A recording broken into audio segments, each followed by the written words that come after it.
1972 से 1973 उस समय Jayaprakash Narayan youth for democracy और सिटीजन फॉर डेमोक्रेसी सीएफडी के बैनर से लोगों को जगाते फिर रहे थे। 1973 गुजरात के युवकों की बगावत का जेपी ने समर्थन किया। सन 1974 18 मार्च 1974 के दिन बिहार विधानसभा के सामने प्रदर्शन कर रहे युवकों पर गोली चली थी। 18 मार्च के बाद जेपी ने बयान दिया था कि लूट और दंगा आंदोलन नहीं है। अप्रैल 1974 तक जयप्रकाश नारायण यह समझ गए थे कि सरकार बहुत दमनकारी हो गई है और जगह जगह पर जनता के बगावत के खिलाफ पुलिस गोलियां चला रही है।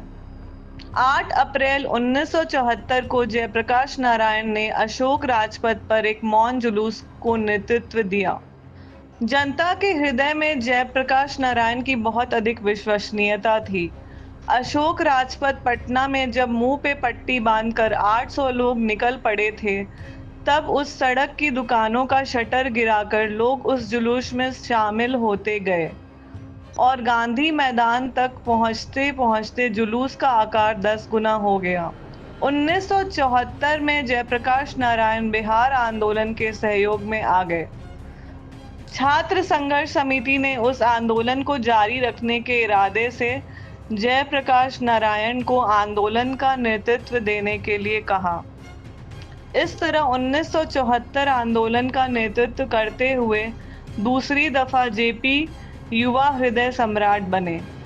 5 जून 1974 को एक 7 किलोमीटर लंबी रैली को नेतृत्व देते हुए जेपी और छात्र संघर्ष समिति ने राज्यपाल को 10 लाख हस्ताक्षर का एक ज्ञापन दिया था। 5 जून को ही शाम में गांधी मैदान में लाखों की सभा को जेपी ने संबोधित किया था। उस दिन का भाषण बहुत विस्तृत है और इतिहास और वर्तमान पर बहुत अच्छा नजरिया रखता है। जेपी कहते थे कि उनके व्यक्तित्व पर लेनिन और गांधी दोनों का बराबर प्रभाव है। दुनिया भर में आंदोलन के इतिहास में यह बिरला ही है कि कोई व्यक्ति 40 वर्ष की अवस्था में और फिर 72 वर्ष की अवस्था में युवा आंदोलन को दिशा और नेतृत्व दे रहा हो। बिहार आंदोलन में 3 दिन का बिहार बंद किया गया। 3, 4 और 5 अक्टूबर को बंद को आम आदमी का व्यापक सहयोग मिला। इसके बाद 4 नवंबर को विधानसभा का घेराव किया गया और उस समय 72 वर्ष के जयप्रकाश नारायण को पुलिस की लाठी खानी पड़ी। हिंदी के मूर्धन्य उपन्यासकार धर्मवीर भारती ने उस समय मुनादी नाम की कविता लिखी। 72 वर्ष का बूढ़ा आदमी सड़कों पर सच बोलता हुआ निकल पड़ा है। सन 1975 दिल्ली जाकर जयप्रकाश नारायण ने इंदिरा गांधी के तानाशाही रवैये के खिलाफ देश भर में आंदोलन की चिंगारी पहुंचाने के लिए प्रयास शुरू कर दिया। 25 जून 1975 रात को इंदिरा गांधी ने इमरजेंसी की घोषणा करके जयप्रकाश नारायण सहित लोगों को गिरफ्तार करवा दिया। आंदोलन को जब देश भर में ले जाने की जेपी ने कोशिश की, तब देश भर में इंदिरा जी ने इमरजेंसी ला दी और 1 लाख लोगों को जेल के अंदर बंद कर दिया। 73 वर्ष की उम्र में जेपी जेल चले गए।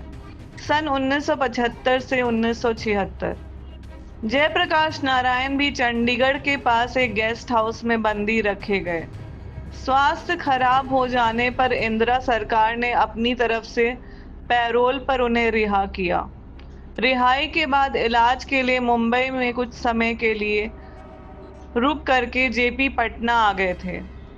सप्ताह में 3 दिन तो डायलिसिस के दौर से गुजरना पड़ता था और यह घर पर ही होता था। सन 1976 जेल से बाजीहर आने के बाद उन्होंने बिहार में लोगों के मिजाज का सर्वेक्षण किया और करवाया। इस बीच इंदिरा गांधी ने इमरजेंसी के जारी रहते हुए लोकसभा चुनाव के तारीखों की घोषणा करवा दी। 1977 में घोषित चुनाव की तैयारी के लिए जयप्रकाश नारायण ने कांग्रेस विरोधी सभी दलों को एकजुट करने का दबाव बनाया। परिणाम स्वरूप आजादी के 30 वर्षों के बाद पहली दफा दिल्ली में गैर कांग्रेसी शासन बना। इसके बाद एक जनतांत्रिक परिवेश का निर्माण जरूर हुआ और उस समय नारीवाद, मानवाधिकार, विकास योजनाओं का विवेकीकरण और अनेक क्षेत्रीय पहचानों के आंदोलन को बल मिला। जेपी डायलिसिस पर रहते हुए बहुत बीमार हो गए थे। उस समय मोरारजी देसाई की सरकार ने जेपी की तरफ ध्यान देना बंद कर दिया। खुद मोरारजी देसाई के साथ साथ उनकी सरकार में शामिल अनेक नेताओं ने जेपी की बातों पर ध्यान देना छोड़ दिया। संसदीय राजनीति के बारे में जिस मौके पर जेपी को सफलता मिली थी, उस समय उनके पास इसको बहुत प्रभावशाली बनाने के लिए उनका स्वास्थ्य अनुकूल नहीं था और वह वक्त नहीं था। जेपी के साथ के लोगों ने गैर कांग्रेसवाद के विजय को महत्व दिया, परंतु पुराने दलों के गठजोड़ से जो संसदीय राजनीति का विकल्प बना था, वह अपनी पुरानी सीमा से आगे नहीं बढ़ सका। सरकारों का बदलना दो तरह से कारगर था। एक तो लोगों के मसलों को सुना जा रहा था, पर विकल्प को तैयार करने का काम आगे नहीं बढ़ सका। जयप्रकाश नारायण ने 1974 में जनशक्ति की बात कही थी। उन्होंने सत्ता में दलों के बदले जाने से समाज परिवर्तन नहीं होगा जैसी बात भी कही थी।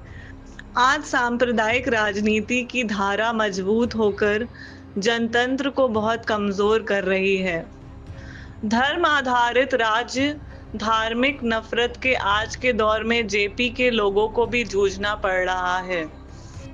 इस तरह नई चुनौतियों का सपना पूरा करने के लिए जेपी जरूर ही याद आते हैं। सच्चे और पूरे जनतंत्र की स्थापना के लिए आज हमें कवि की पंक्ति में यह कहना होगा, इस देश पर उधार है एक बूढ़ा आदमी।